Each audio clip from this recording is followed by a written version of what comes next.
Amazon stock is down over 40% from its peak. This happened because they reported lower earnings than expected, due to rising costs such as higher wages, higher shipping rates, and so on. Now the question is Amazon a good buy at the current price? Revenue keeps growing, even though they reported a loss. They keep investing in infrastructure to improve their fulfillment network.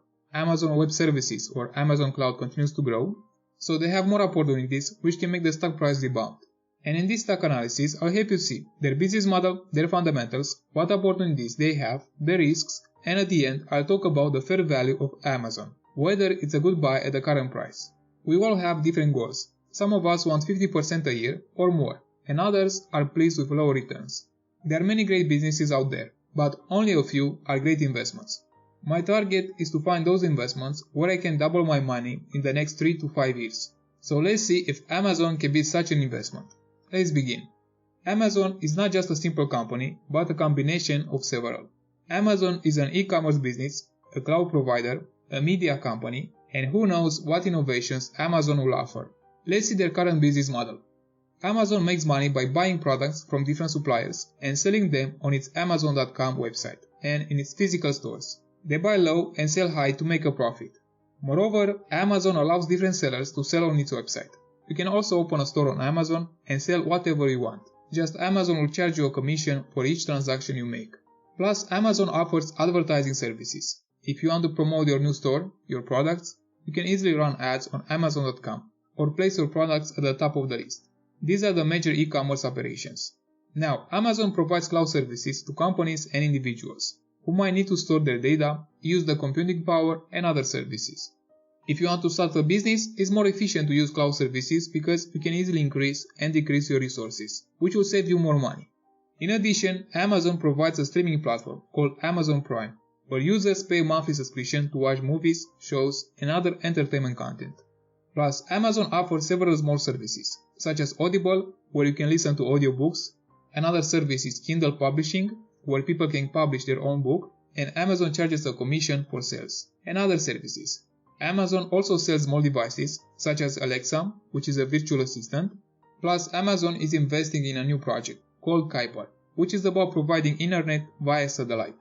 So as you can see, Amazon keeps investing in different projects to find the next winner that might increase the revenue even more in the future. You can get a better idea of their business model by looking at their segments. As you can see in this image, a big part of the revenue came from the e-commerce operations, online and physical stores, plus third-party sellers. As I said, Amazon charges small businesses a commission on their sales. Almost 69% of revenue came from e-commerce. Another important segment is Amazon Web Services, which is growing fast.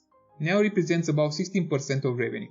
But as Amazon keeps investing in infrastructure and focus on lowering the costs and improving quality, this segment might become larger in the future.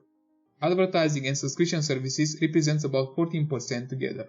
Now, as Amazon keeps innovating, it might create new services, and its subscription segment might grow even more in the future. Now let's take a look at their fundamentals. Amazon has a market cap of about $1 trillion at the current price and pays no dividend. The revenue is expected to grow more in the future from $469 billion to almost $700 billion. These are analyst estimates. You might see higher or lower numbers. And earnings are expected to rebound and grow even more. The stock price went down because of the decline in their earnings in 2022. Now if you look at 2021, you see $33 billion in earnings. A great performance. But if you look more closely, you will see that almost $12 billion came from their investments, not from their operations.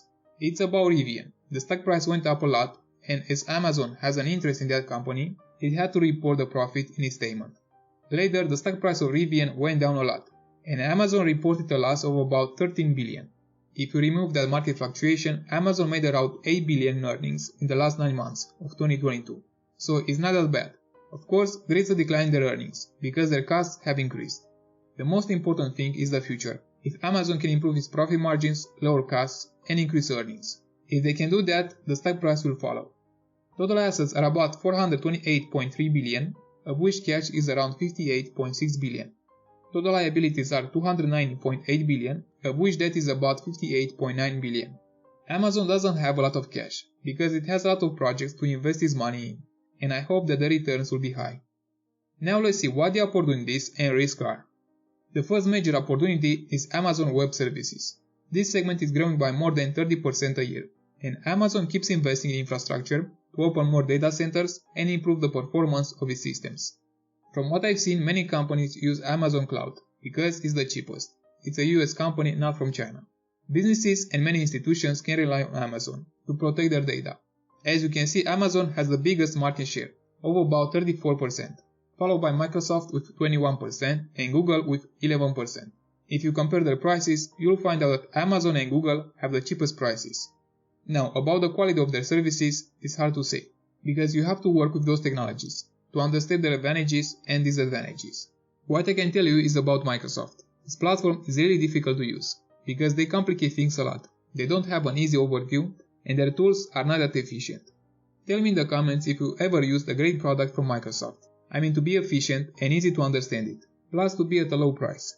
So as Amazon has the lowest price, and that really matters, I think it'll continue to grow and gain more market share. Now about their e-commerce business, you can expect more growth ahead, as people choose to order goods online. And if Amazon can reduce its costs to improve its margins, then it will make more money in the future. The question is, how can they do that? Amazon has over 1.5 million workers. Most of them work in warehouses and delivery. If Amazon can automate those jobs, then their costs will decrease a lot. They might take advantage of drone delivery, autonomous driving, and maybe automate their warehouses. But this is a long journey. It's not that easy. Now let's see the risks. The major problem I see is competition from China. You may know how those sellers work on Amazon. They buy products from Alibaba or AliExpress and sell them on Amazon. If you compare the prices, you will see that the price is double on Amazon compared to Alibaba. Now, I'm not saying Amazon will go out of business, but its margins will be affected in the future. Amazon could see lower profits due to competition from China. If you look at their international segment, you can see that revenue is declining and operating profits are with minus. So you have to be aware of this segment and track it over time to see its performance. About cloud computing, I don't see any risk from China, because no one wants the Chinese government to have access to their data. You can only expect competition from the US, Microsoft and Google. But as I said, Amazon has an advantage, provides cloud services at the lowest price compared to its competition. Now let's talk about investing in Amazon. Amazon is a great business, we all know that. The problem is its size. Amazon has 1 trillion in market cap. So if you want to double your money, the market cap has to go to 2 trillion. It might happen, but not that easy. That's why when you invest, you also have to see the risk, how much money you can lose, and the reward, how much money you can make. So the risk of investing in Amazon is that the market cap can go even lower if Amazon slows its growth and reports lower earnings. Keep in mind that from 2000 to 2009, the stock price did nothing. Why? Amazon is focused on the long term. It doesn't matter if they report lower earnings for the next 5 years. They invest all their money in infrastructure to improve their business and take care of their customers. So the market cap can easily reach 500 billion if Amazon reports lower earnings and growth slows. It might happen in the short term and then come back in the long term. And the reward, it depends on many things, especially their growth rate. If Amazon keeps growing by more than 20% a year, then the market cap might go to 1.5 trillion, around this level. And of course, if they keep growing, you might expect even more. That's up to you if you like the risk and reward you see. I currently don't see Amazon as a great investment because of its size, and that future growth might slow. Now, if you like the return you are getting, you can take advantage. You can see my video about Alibaba and learn more about the competition. And tell me in the comments where you see this business in the next 10 years. And if you find value in this video, please give a like and subscribe to see more videos like this because I want you to succeed.